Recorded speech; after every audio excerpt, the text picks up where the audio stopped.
Today we're talking about Annihilation, the new map pack for Call of Duty Black Ops. We have 4 new multiplayer maps: Hangar 18, Silo, Drive-In, and Hazard, and a new zombies map called Shangri-La.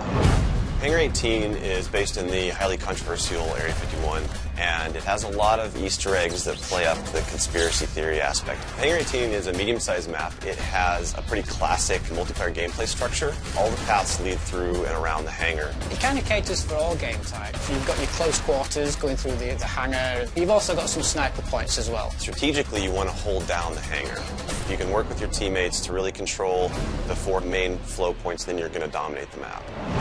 Silo is based on a Russian underground nuclear missile silo construction site. It's probably one of the largest maps in the entire game. Silo favors players who take their time because there's a lot of flank routes and a lot of interconnecting paths. So players who are smart and use decoys and pay attention to the mini-map are going to be more successful. You can't really stick around in one place for too long because you're going to get shot from multiple angles. You really need to learn how to play the map, how the paths flow, and you need to stay on the move.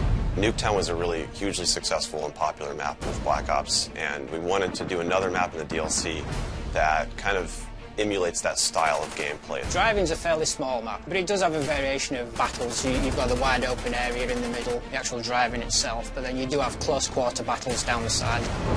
So Hazard was inspired by one of our World at War maps called Cliffside, but it's a complete reimagining of it.